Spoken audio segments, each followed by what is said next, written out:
ସମସ୍ତଙ୍କୁ ଅନେକ ଅନେକ ଶୁଭେଚ୍ଛା ତଥା ଆନ୍ତରିକ ଅଭିନନ୍ଦନ ଜଣାଇ ଆରମ୍ଭ କରୁଛୁ ଆଜି ନବମ ଶ୍ରେଣୀ ସାହିତ୍ୟ ସିନ୍ଧୁ ବହିର କବିତା ବିଭାଗରେ ଗୋଟିଏ କବିତାଟି ହେଲା କାହା ମୁଖ ଅନେଇ ବଞ୍ଚିବି। ଏହାର ଦ୍ୱିତୀୟ ଭାଗ ଆମେ ପ୍ରଥମ ଭାଗ ପଢ଼ିଥିଲେ, ଆଜି ପଢ଼ିବା ଦ୍ୱିତୀୟ ଭାଗ। ଏ କବିତାର କବି ହେଲେ ଭକ୍ତଚରଣ ଦାସ। ଆସନ୍ତୁ ଜାଣିବା ପ୍ରଥମ ଭାଗ କବିତାର ପୂର୍ବଭାଷ। ଶ୍ରୀକୃଷ୍ଣ ଗୋପପୁର ଛାଡ଼ି ମଥୁରାକୁ ଚାଲିଯିବା ଖବର ମାତା ଯଶୋଦାଙ୍କ ପକ୍ଷେ କୃଷ୍ଣ ବିଚ୍ଛେଦ ଅତ୍ୟନ୍ତ ଦୁଃଖମୟ ଥିଲା।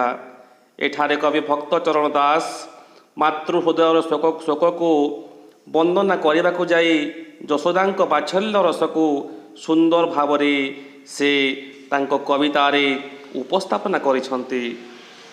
ଗୋପପୁରରେ ଶ୍ରୀକୃଷ୍ଣ ଯାହା ସବୁ ଅଲି ଅଝଟ ଯାହା ସବୁ ମାତା ଯଶୋଦାଙ୍କୁ କରନ୍ତି, ଯଶୋଦା କୃଷ୍ଣଙ୍କର ସବୁ କାର୍ଯ୍ୟରେ ନିଜକୁ ଖୁସି ଅନୁଭବ କରୁଥିଲେ।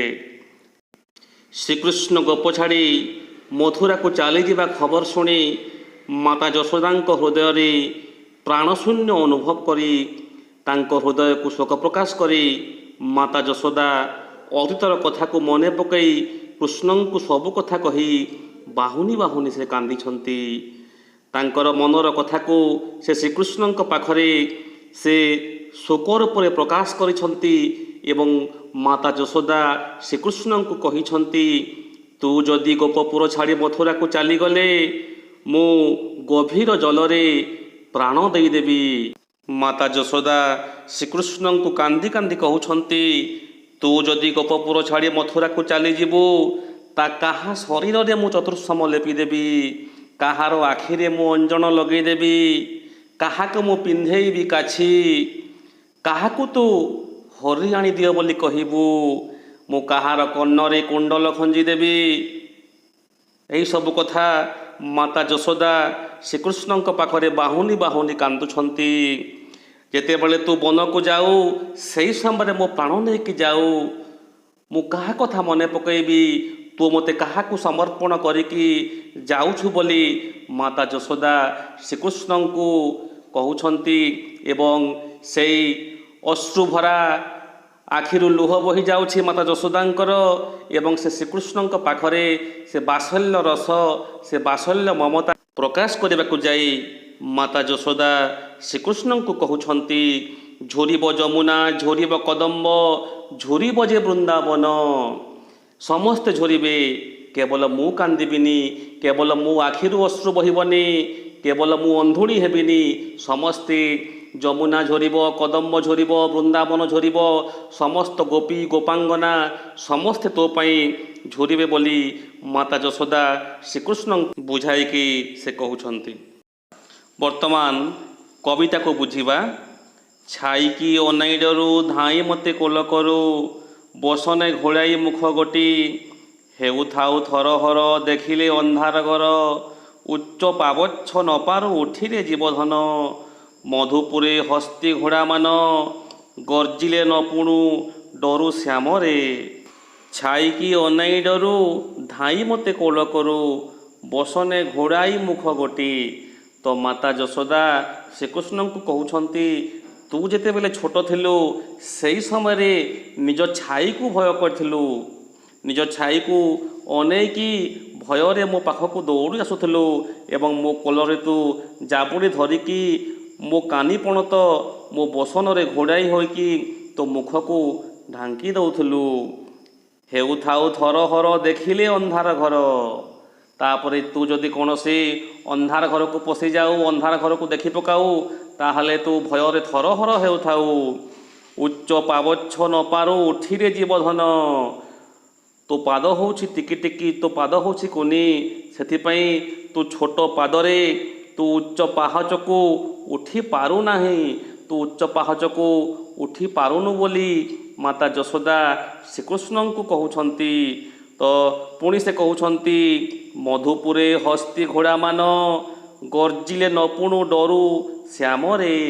ତ ତୁ ଯଦି ଗୋପପୁର ଛାଡ଼ି ମଧୁପୁରକୁ ଯିବୁ, ତାହେଲେ ସେଠି ସେଇ ମଧୁପୁରରେ ହାତୀ ଘୋଡ଼ାମାନଙ୍କୁ ଦେଖିବୁ, ଯେତେବେଳେ ସେ ହସ୍ତି ହାତୀ ଘୋଡ଼ା ମାନେ ଗର୍ଜନ କରିବେ, ତୁ ଭୟରେ କାହା କୋଳରେ ତୁ ଆଶ୍ରୟ ନେବୁ, କାହା ପାଖକୁ ଯାଇକି କାହାର କୋଳରେ ତୁ ନିଜ ମୁହଁକୁ ଢାଙ୍କି ଦେବୁ ବୋଲି ମାତା ଯଶୋଦା ଶ୍ରୀକୃଷ୍ଣଙ୍କୁ କହୁଛନ୍ତି। ତାପରେ ଦେଖିବା, କାନ୍ଥେ ଦେଖି ଚିତ୍ରପନ୍ଥୀ ନାନା ଭୟଙ୍କର ମୂର୍ତ୍ତି, ଭଏ ଯାଉ ସେ ଘରୁ ପଲାଇ, ଏବେ କଂସପୁର ଯିବୁ, ରାକ୍ଷସ ମାନ ଦେଖିବୁ, ଡରି କାହାକୁ ଧରିବୁ ଯାଇରେ ଜୀବଧନ, ମାଏ ବୋଲି ଡାକିବୁ କାହାକୁ, ସାହା ବାକେ ଆହା ବୋଲି ବାକୁରେ। ତ ମାତା ଯଶୋଦା ଶ୍ରୀକୃଷ୍ଣଙ୍କୁ ବୁଝେଇ କହୁଛନ୍ତି, ତୁ ଯଦି ଗୋପପୁର ଛାଡ଼ି ଏବେ ମଥୁରାକୁ ଯିବୁ, ତାହେଲେ ଗୋପପୁରରେ ଯେଉଁ କାନ୍ଥମାନଙ୍କରେ ଚିତ୍ର ଅଙ୍କା ହୋଇଥାଏ, ସେ ଭୟଙ୍କର ମୂର୍ତ୍ତିମାନଙ୍କୁ ଦେଖି ସେଇ ଘରୁ ଭୟରେ ପଲାଇ ଆସୁ। ଏବେ ତୁ କଂସପୁର ଯିବୁ, ସେଠି କେବଳ ରାକ୍ଷସ ରାକ୍ଷସୀମାନଙ୍କୁ ଦେଖିବୁ, ତୁ ସେଠି ଭୟ କରି କାହାକୁ ଧରିବୁ, ତୁ କାହାର କାନିପଣତରେ ଗୋଡ଼େଇ ହେଇଯିବୁ ଏବଂ ନିଜର ଭୟକୁ କାହା ପାଖରେ ତୁ କହିବୁ, ମାଏ ବୋଲି ଡାକିବୁ କାହାକୁ, ତୁ କାହାକୁ ମା ବୋଲି ଡାକିବୁ, ସେଠାରେ ତୋର କେହି ନାହାନ୍ତି, ସାହା ବାକେ ଆହା ବୋଲି ବାକୁରେ। ସେଇ ମଧୁପୁରରେ ତୋତେ କେହି ସାହା କରିବେନି, ସେଠାରେ କେହି ନାହାନ୍ତି, ତୁ କାହା ପାଖରେ ଯାଇକି ତୁ କାହାର କାନିପଣତରେ ତୁ ଗୋଡ଼େଇ ହେବୁ ବୋଲି ମାତା ଯଶୋଦା ଶ୍ରୀକୃଷ୍ଣଙ୍କୁ ବୁଝେଇ କହୁଛନ୍ତି। ତାପରେ ଦେଖିବା, ନିଶା କାଲେ ମୋର କୋଲେ ଶୋଇଥାଉ ଶ୍ରମ ବୋଲେ, ସପନରେ ଦେଖି କିସ କିସ, ମା ବୋଲି ଚମକି ପଡ଼ୁ କଣ୍ଠେ ଦୁଇ ଭୁଜ ଭିଡ଼ୁ, ପୁଣି ସଉ ଘୋଡ଼ି ହୋଇ ବାସରେ ଜୀବଧନ, ସେ କଥା ସୁମରି ମରିଯିବି, ଉଠ ବୋଲି କାହାକୁ ଡାକିବି।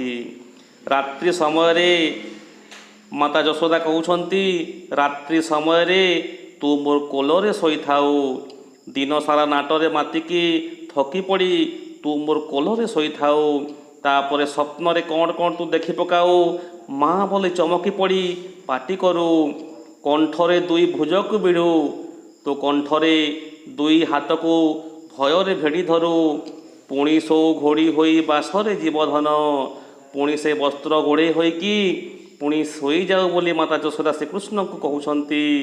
ସେ କଥା ସୁମରି ମରିଯିବି, ତୁ ଯାହା ଯାହା ସବୁ କରୁ, ଏ ଗୋପପୁରରେ ଯାହା ଯାହା କଥା କରୁ, ସବୁକିଛି ସ୍ମରଣ କରିକି ମୁଁ ମରିଯିବି ବୋଲି ମାତା ଯଶୋଦା ଶ୍ରୀକୃଷ୍ଣଙ୍କୁ କହୁଛନ୍ତି। ଉଠ ବୋଲି କାହାକୁ ଡାକିବି ରେ। ତ ମାତା ଯଶୋଦା ଶ୍ରୀକୃଷ୍ଣଙ୍କୁ କହୁଛନ୍ତି ଯେ ପ୍ରତିଦିନ ସକାଳ ଯେତେବେଳେ ହୋଇଯାଏ, ମୁଁ ତୋତେ ବିଛଣାରୁ ଉଠେଇ ଦିଏ, ଅତି ଗେହ୍ଲା ଅତି ଆଦରରେ ମୁଁ ତୋତେ ବିଛଣାରୁ ଉଠେଇ ଦିଏ, ତୁ ଯଦି ଏବେ ଗୋପପୁର ଛାଡ଼ି ମଥୁରାକୁ ଚାଲିଯିବୁ, ତାହେଲେ ସକାଳ ସମୟରେ ମୁଁ କାହାକୁ ଉଠେଇବି ବୋଲି ମାତା ଯଶୋଦା ଶ୍ରୀକୃଷ୍ଣଙ୍କୁ କହୁଛନ୍ତି।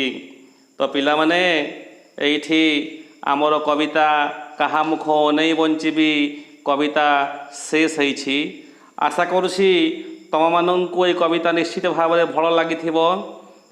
ତାହେଲେ ଆମେ এই କବିତାରୁ ଗୋଟିଏ ଶିକ୍ଷା ପାଇଲା ଯେ କବି ଭକ୍ତଚରଣ ଦାସ ଯଶୋଦାଙ୍କର ବାତ୍ସଲ୍ୟ ରସକୁ ତୁମମାନଙ୍କ ପାଖରେ ଉପସ୍ଥାପନା କରିବା ସହିତ ସୁନ୍ଦର ଭାବରେ କୃଷ୍ଣ ଏବଂ ଯଶୋଦା ମଧ୍ୟରେ ଯେଉଁ କଥୋପକଥନ ହୋଇଛି, ବାତ୍ସଲ୍ୟ ମମତା ଯେଉଁ ଯଶୋଦା କୃଷ୍ଣ ପାଖରେ ଉପସ୍ଥାପନ କରିଛନ୍ତି, ସେଥିପାଇଁ ଭକ୍ତଚରଣ ଦାସ ଯିଏ ଏ କବିତାର କବି, ସେ ସୁନ୍ଦର ଭାବରେ ବର୍ଣ୍ଣନା କରିଛନ୍ତି। ଯଦି କବିତା ତୁମମାନଙ୍କୁ ଭଲ ଲାଗିଥିବ ତାହେଲେ ଲାଇକ୍, କମେଣ୍ଟ, ସେୟାର ଏବଂ ସବସ୍କ୍ରାଇବ୍ କରିବାକୁ ଭୁଲନ୍ତୁ ନାହିଁ। ଏତିକି ରହୁଛି, ପୁଣି ନୂଆ ଭିଡ଼ିଓରେ ଦେଖା ହେବା। ବନ୍ଦେ